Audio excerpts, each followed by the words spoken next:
welcome back to my channel. In today's video I'm going to be talking about the care and tips for growing your prey plant, which is called Maranta. I'm gonna put the name. I just love this plant. As you can see, it's really, look at the leaves, it's just light in the middle and darker and like purple stripes, and some of the leaves have let me just show you, light in the middle and then dark and then light, and some would have all dark and just light in the middle. It's really good variation if you want. And some of the leaves are just dark, and look at this plant, and the back of the leaf is really beautiful as well. And it, as you know, it prays, it like the leaves go up and down every night and morning. I think 3 or 4 times a day. Therefore it's called a prayer plant, because it's like it's praying. And I'm going to talk about this because many people not have success with these kind of plants because they need a lot of humidity. But I find that actually they don't need a lot of humidity. They can actually tolerate to 40% humidity. Has not got an issue with my plant in my home. I haven't got an humidifier, but I'm going to talk about many categories. So I've broken up this video in from light, water, temperature and humidity, soil, repotting, fertilizing, propagating, disease, pest and toxicity. And firstly, let's talk about the light. It needs bright indirect light, partial shade in the summer because it's really intense light, and as you can see it can burn the leaves. Let me just find an example. Like that one, that's an example. The spots, and it loves humidity. That it is therefore it loves humidity.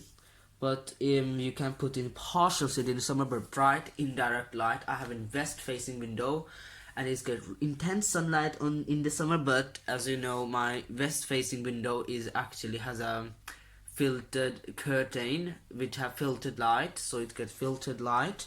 It's really good. Now let's talk about the watering.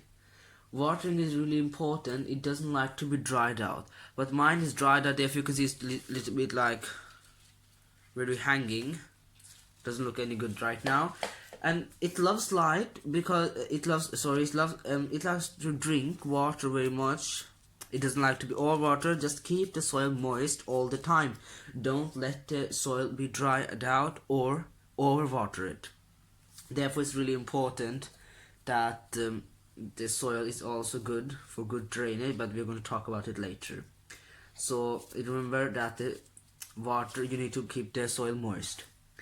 And I water it, don't water in a schedule, just water it even if it's a little bit dry. And the next one, we're going to talk about temperature and humidity.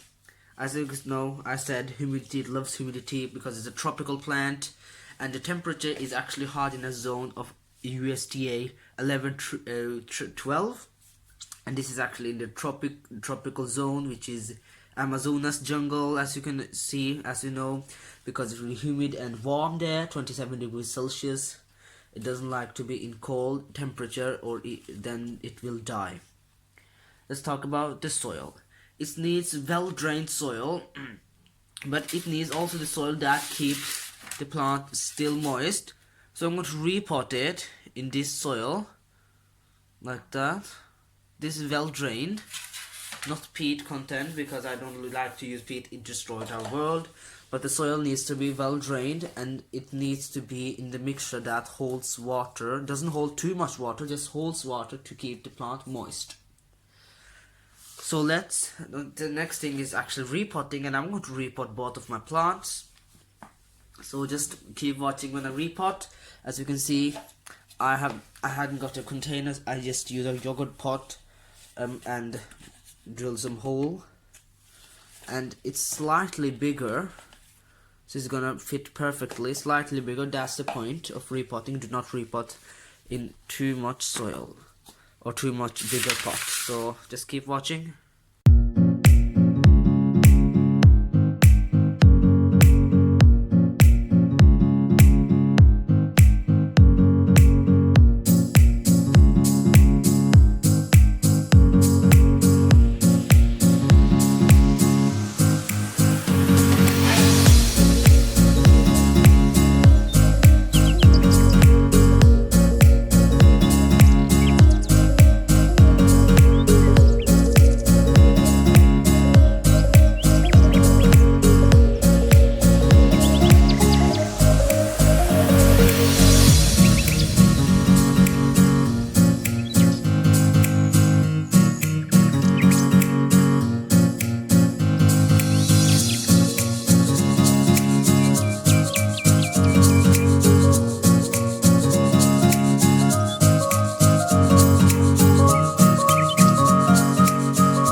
actually the next thing we are going to talk about is fertilizing, and it likes to be fertilized twice a month in the summer and springtime.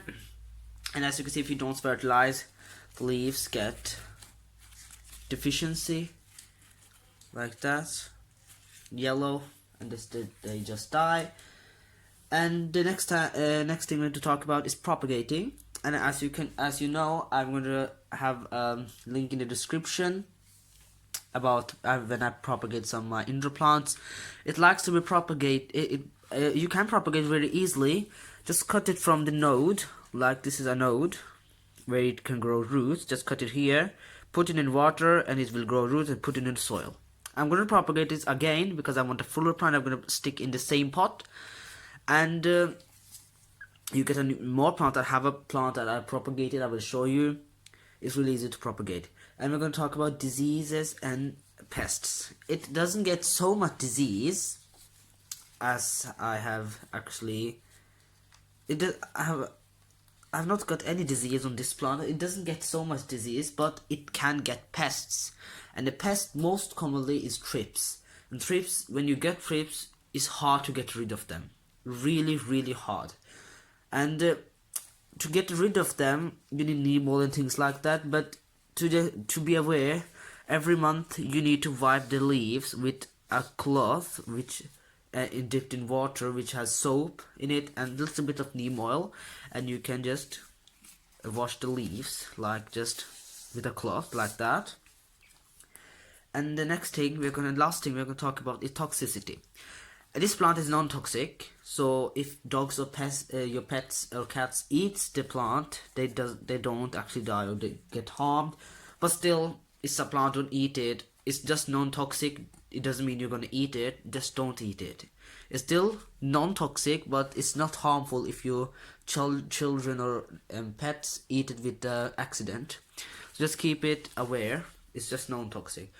So this is what it is for today. So I really hope you enjoyed the video, and I will see you later in the next video. Bye.